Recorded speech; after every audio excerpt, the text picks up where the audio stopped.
Greetings, Minecrafters, and welcome to another exciting Minecraft discussion on all things well-being. This is Dr. Kimberly Quinn in the deep woods, which in northern Vermont during rifle season, most people would consider to be pretty insane. But this place there's not as much traffic, so I'm thinking I go with the Pikachu hat, which I get lots of compliments on.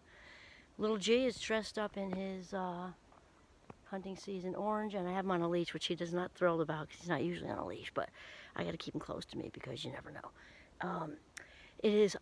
Words cannot even describe how gorgeous it is. Like, I'm a snow person, I'm definitely a winter person, and the confectioner's sugar thing on the leaves with the orangey colors is absolutely just breathtaking. I almost feel like high, you know what I mean? Like the crystals, and it's just so freaking gorgeous. Okay, so I was sort of inspired from somewhere, which means in spirit. I'm not really sure from where. That it came into my mind because my students been talking a lot about failure, which is also in the context of class. I don't want to make it sound.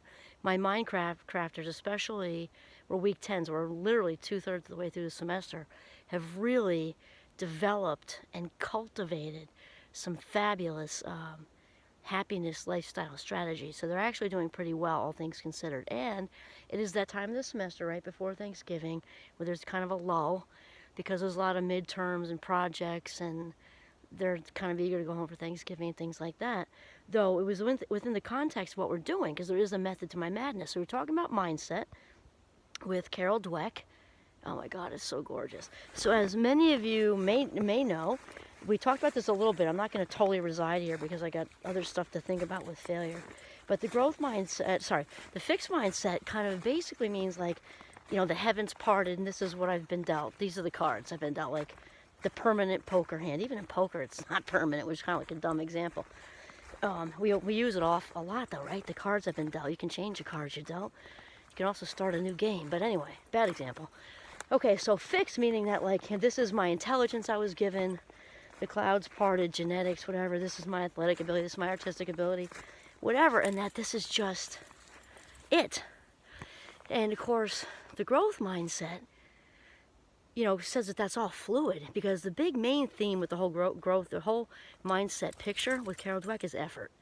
So those are the fixed mindset, like, these are the cards I've been given. Effort is therefore not necessary, or it's a sign of weakness, or I just don't have to, don't want to. Things are, and also leads to pessimism, right? And the 3 P's for pessimism are everything's personal, pervasive, and permanent, right? And the growth mindset is kind of like the polar opposite of that. Remember the spectrum thing. We can be fixed, and here's growth, and we can kind of be in the middle with certain circumstances. But the growth mindset, I love, because the growth mindset really also embraces skills. You know how much a fan I am, because skills means we can learn something. The fixed mindset crew is that they're not really that into that. This is what I've been given, and that mindset leaks into relationships and all kinds of stuff. But the growth mindset thing, like, if we put in the effort, we can learn how to do anything, right? And we can learn to be more positive. We can increase our intelligence. We can you know, just continue to be lifelong learners. We can better our relationships with effort. I mean, it's just a better thing.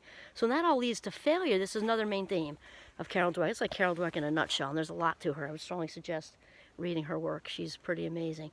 So the main themes are that people with the fixed, I'm stuck mindset view effort differently versus the growth mindset people that know that they can have the agency, kind of make a choice and choose to get better at whatever it is. And the other one is the other main theme, in my opinion, is how those two mindsets look and process the concept, and it is a concept of failure, right? Because really, the only meaning anything has, whether it's failure or money or whatever it is we're talking about, the only meaning anything has is what we give it, right? And so the fixed mindset people try so hard to avoid failure because they've been labeled the intelligent one, the athletic one, the artistic one, the whatever one in the family, the one with the great relationships, who knows, that they often do everything they can to avoid failure. So Carol Dweck even found with little kids who had been labeled as like the smart one in their family, or, you know, had this growth, for whatever reason, had a fixed mindset, they would actually go so far as to cheat on tests.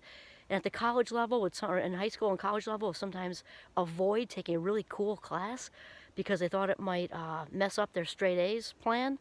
That's just so sad to me. Anyway, so it would go to any lengths to, because failure to them is like hitting a brick wall, and it's because of the meaning that the word has been given. This is the important thing. Whereas the growth mindset crew are better able to deal with the setbacks and learn from it and move forward. Not to say that any of us look forward to quote unquote failures, that would be a tough sell. However, it's how we deal with them. And so many people have said, it's not, the experiences aren't really what make us, they're what reveal us, right? And kind of thing. And that's good. And there are tons of one-liners out there from some of our greatest American presidents. Winston Churchill's got a bunch. But really, it's about, it's a word thing. It has such a stigma. If we sort of don't learn from whatever it is, that's really the problema, not the what it is itself. And so what I really like to shift into and lean into is the idea that failure is really just about producing results. I get a little shout out to Wayne Dyer, because I listen to Dyer, D-Y-E-R. I love to listen to him, and he has said this a lot, where it's really just producing results. Our thoughts, remember, lead to feelings, lead to behavior. Since we are not perfect, a word I don't like and delete from my vocabulary, except when I have to make a point, like now, none of us are. We're all imperfect, so really, whether it's we gained weight, we had a project that the boss didn't like at work, we had a project that the professor liked or didn't like, or teacher didn't like, or we didn't study and got a whatever grade on the test, or we did study and got a whatever grade on the test. These are all just results. They're just results.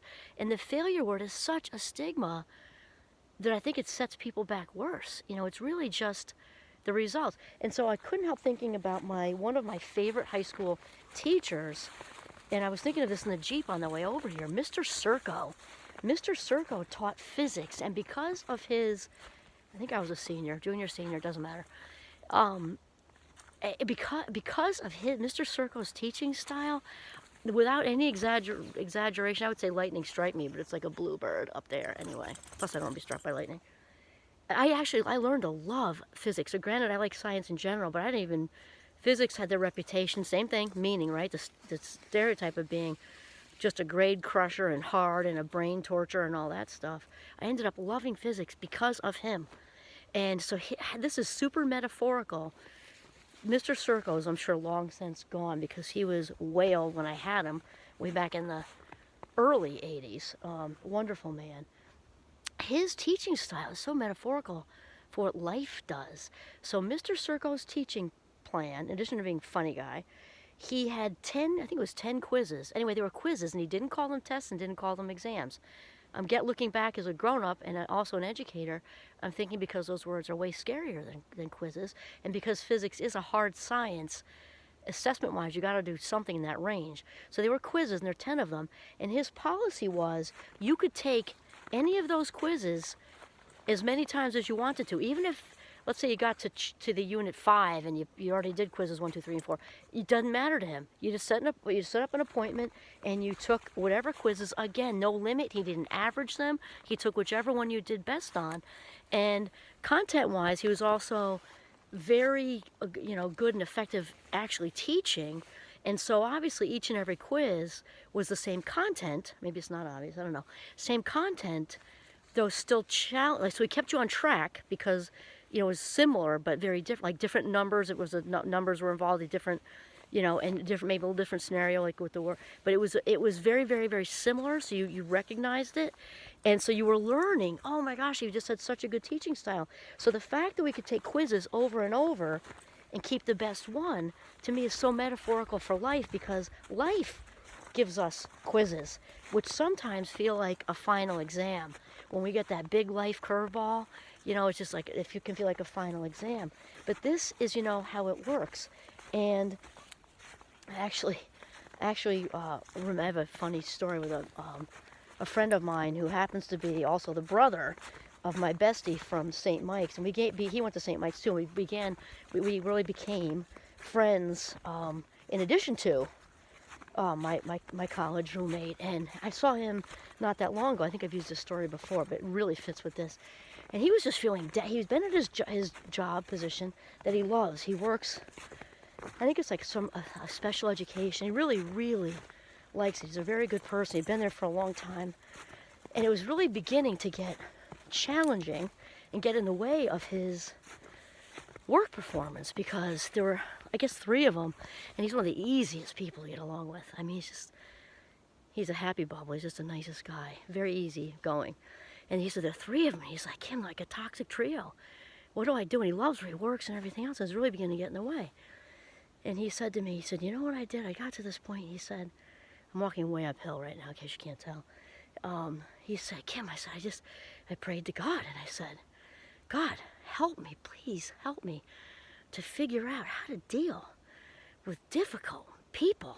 And then he kind of kicked at the ground with his foot and looked up at me and smiled. And he said, Kim, you know what God did? And I said, what, Bill? And he said, he sent me more difficult people. And I just about cracked up. And so that's how it works, I think, with our concept of failing. You know, it's like, and it's Mr. Circle with his quizzes. Life does this. And another thing, too, is all of this can be a really tough sell when we're in the mud.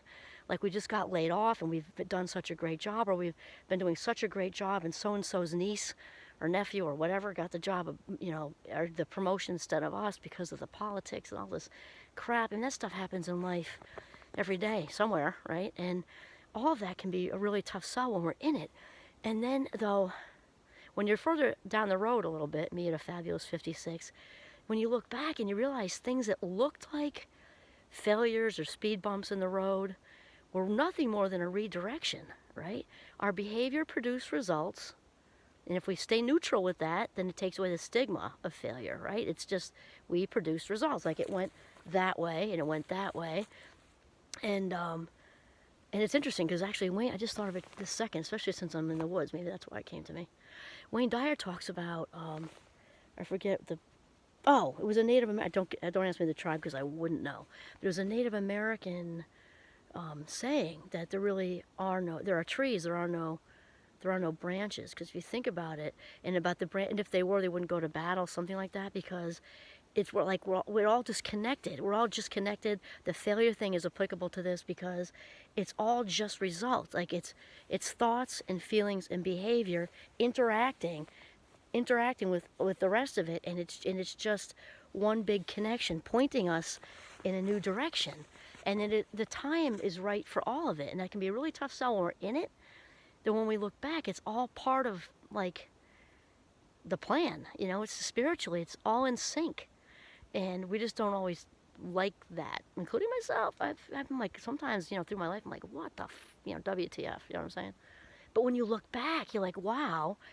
I remember feeling like my first senior year at St. Mike's, like, how did I screw up biochemistry and all this other stuff? And I ended up staying and adding psychology. It's too much for this video, but I was definitely feeling like I screwed up. I mean, I just definitely feel like I really screwed it up. More time, more money, and everything else. And as it turned out, my then boyfriend is my now husband. If I didn't stay the next year, I'm not so sure that would have happened. And then there's the 5 kids. And it's when you look back, and I actually share that story with my students, because I have a lot of students locked into this have to do it in 4 years thing, like it's written on in granite or marked in a tree someplace, and it isn't. And it's more from this video, but I had a series of mess ups that I was like that were really residing in me. I remember sitting on a curb right outside the townhouse, just sobbing my guts out, like, how did I let this happen? All my friends are graduating. I added psychology. Okay, so there's the then boyfriend who's now the husband, and now the 5 kids, and we're very happy, yada yada yada. And my career in psychology is it's a calling. We talked about that. It's a calling. I'm like as happy as anybody could possibly be professionally. I wouldn't change one thing, and that's all the psychology well-being stuff. So imagine if I didn't stay that extra year, the husband in psychology. I was pre-med. As much as I love science, I would have been probably very bored by now doing that. I'm just saying. Unless I was a surgeon, maybe. But anyway, see, so what can feel like a tremendous series of failures is just results. It's just, we're just producing results, and it's obviously learning, and it's often a redirection. Awesome. This is Kimberly Quinn signing. I almost forgot who it was for a second because I'm in the woods and I'm like flying high. This is Dr. Kimberly Quinn signing off from the gorgeous bluebird of a sky and in the deep woods of northern Vermont with little G. Have a mindful day.